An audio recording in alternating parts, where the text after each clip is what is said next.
Hello guys, मैं धनराज कुमार आपके साथ जुड़ा हूँ। और जैसा कि हमको पता है कि हमको पता है कि हम आवर्त सारणी पर बात कर रहे थे। आज हमारा आवर्त सारणी पे दूसरा लेक्चर है, सेकंड लेक्चर है। तो आज हम आवर्त सारणी के जो 118 तत्व हैं, यानी कि 118 तत्व हैं, उनके खोजकर्ता, इनके जो फाउंडर हैं, इनके जो खोजकर्ता है जिन्होंने इनकी खोज की थी, उनके बारे में याद करेंगे। इन्होंने कब खोज की थी उसके बारे में याद करेंगे। और इसका जो आवर्त सारणी के जो प्रत्येक तत्व है उसका जो एटॉमिक मास यानी द्रव्यमान संख्या कितनी होती है उसके बारे में बात करेंगे। आदि टॉपिकों पे हम बात करेंगे। और ये आवर्त सारणी है, इसकी 118 तत्वों का आपका नाम, उनके वैज्ञानिक का नाम, उनकी द्रव्यमान संख्या सहित आपको वीडियो मिल जाएगा। और हमारे चैनल को लाइक सब्सक्राइब करें, ज़्यादा से ज़्यादा संख्या में लाइक करें और जितना हो सके उतने सब्सक्राइब करवाएं। खुद करें, स्वयं करें आप सब्सक्राइब और दूसरों से भी करवाएं। आपका बहुत बहुत धन्यवाद। तो बने रहें हमारे चैनल पर। तो हम बात कर रहे थे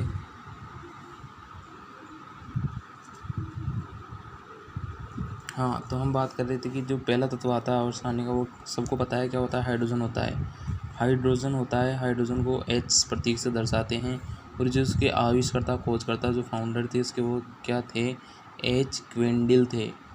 एच क्वेंडिस जो यूके के थे। 1776 ईस्वी में 1766 ईस्वी में इन्होंने क्या की थी? इसकी खोज की थी। और इसका जो परमाणु भार होता है, द्रव्यमान संख्या होती है, एटॉमिक मास होता है, वो कितना होता है? 1.008, लगभग 1 होता है, अप्रोक्सीमेटली 1 मान लिया जाता है इसे।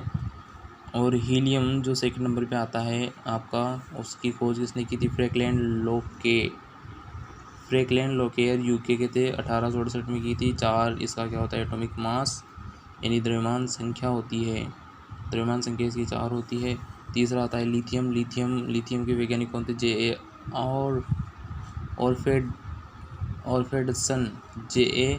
ऑर्फेडसन स्वीडन के थे 1817 ईस्वी में। और इसका जो एटॉमिक मास होता है 6.94 समथिंग होता है। इसको हम 6.7 मान लेते हैं अप्रोक्सीमेटली। और 4 नंबर पे आपका बेरिलियम आता है, जिसकी खोज किसने की थी? H.L. वाकेलिन, जो फ्रांस के थे 1798 ईस्वी में। और इसका जो एटॉमिक मास 9 पॉइंट समथिंग मान लिया जाता है, 9 पॉइंट समथिंग होता है, यानी 9 मान लिया जाता है इसको अप्रोक्सीमेटली। 5वां एलिमेंट आता है आपका बोरोन की खोज किसने की थी? गेलुसोक ने, थेनार्डी ने और डेनी, जो स्वीडन के थे, इन्होंने की थी मिलकर 1808 ईस्वी में। और इसका जो एटॉमिक मास 10.81 होता है। और जो आपका कार्बन आता है, सबसे इम्पोर्टेंट महत्वपूर्ण भूमिका निभाता है आपकी इस केमिस्ट्री में। इनऑर्गेनिक में तो चलो ये और एलिमेंट आ जाते हैं, लेकिन ऑर्गेनिक में सबसे महत्वपूर्ण भूमिका यही निभाता है कार्बन, जिसकी वैलेंसी 4 होती है। ये 6 नंबर पे आता है, जिसकी द्रव्यमान संख्या 12 होती है। और ये इसकी प्रागैतिहासिक यानी कि इसकी खोज के संबंध में भी हमें को कुछ ज्ञात नहीं किसने खोज की थी, यानी ये संकलित है। कहने का मतलब संकलित है, यानी इसकी खोजकर्ता का हमें कोई नॉलेज नहीं है, कोई ज्ञान नहीं है अभी। तो इसका जो एटॉमिक मास होता है 12.0 है, तो इसको हम 12 मान लेते हैं। नाइट्रोजन जो 7 नंबर पे आता है, इसकी खोज रदरफोर्ड ने की थी, जो यूके के हैं, 1722 ईस्वी में की थी। और 14 इसका क्या होता है? एटॉमिक मास होता है। फिर आता है ऑक्सीजन सीले और क्रिस्टले ने की थी ऑक्सीजन की खोज 1772 से 1774 के बीच में की थी। 15.99 इसका क्या होता है? एटॉमिक मास होता है। फ्लोरीन सबसे सक्रिय तत्व होता है, ये आवर्त सारणी का सबसे अधिक विद्युत ऋणी तत्व, अधिक इलेक्ट्रोनेगेटिव जो एलिमेंट होता है ना, वो फ्लोरीन होता है। एच ग्वायसन ने फ्रांस के थे, 1886 में इसकी खोज की थी। और इसका एटॉमिक मास होता है 18.99। फिर आता है आपका नियोन 10 नंबर पे। नियोन आता है जो रेगजे और टॉवर्स यूके के थे 1889। 20 इसका क्या होता है? एटॉमिक मास होता है। फिर आता है 11 नंबर पे आपका सोडियम। डेवी यूके के थे 1807 ईस्वी में इन्होंने खोज की थी। और 22 इसका क्या होता है? एटॉमिक मास होता है। उसी प्रकार मैग्नीशियम, ये भी डेवी के थे, 1808 में खोज की थी। 24 इसका क्या होता है? एटॉमिक मास यूनिट होती है। एल्यूमिनियम जो ओरस्टेड और बोलन ने की थी इसकी खोज 1825 से लेकर 1827 के बीच में। और 26.98 इसका एटॉमिक मास होता है। सिलिकॉन जिसकी बर्जिलियस जो स्वीडन के थे, उन्होंने 1824 में इसकी खोज की थी।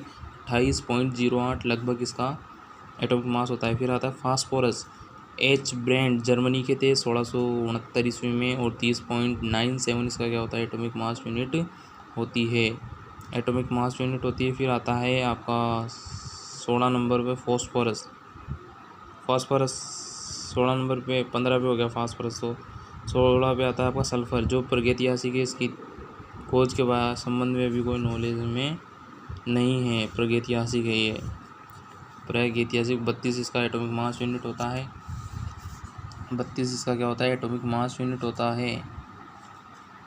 ओके, अब हम आगे चलते हैं। 17 पे आपका क्लोरीन आता है, CW सीले, और स्वीडन के थे 1774 ईस्वी में इन्होंने खोज की थी। 35 इसका एटॉमिक मास यूनिट होता है। आर्गन रेमजे और रेले यूके के थे 1894 ईस्वी में इन्होंने खोज की थी, इसका एटॉमिक मास 39.94 होता है। पोटेशियम की खोज डेवी यूके के थे 1807 ईस्वी में की थी, और 39 इसका क्या होता है एटॉमिक मास यूनिट होती है। कैल्शियम की खोज डेवी ने की थी, यूके के थे, जो 1808 में की थी, और इसका एटॉमिक मास यूनिट होती है 40.08।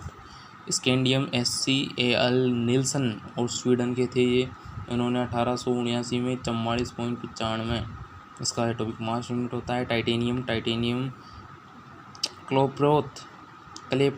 क्लेप्रोथ जर्मनी के थे 1795 ईस्वी में खोज की थी। 47 इसका क्या होता है एटॉमिक मास यूनिट होता है। टाइटेनियम के बाद में आता है वेनेडियम की खोज सेफस्ट्रॉम, जो स्वीडन के थे 1830 में, और इसका एटॉमिक मास यूनिट 50 होती है, एटॉमिक मास यूनिट 50.94 समथिंग है ना।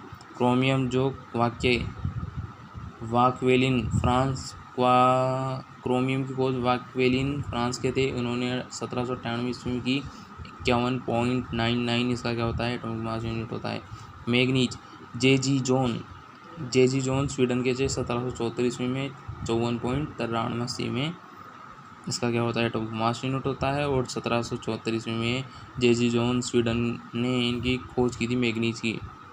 फिर आयरन आता है, प्रागैतिहासिक था, और इसका एटॉमिक मास 55.84 समथिंग होता है। कोबाल्ट आता है, जी क्रेडट, और ये इसका एटॉमिक मास यूनिट होती है। निकिल HF क्रासटेराइट स्वीडन के थे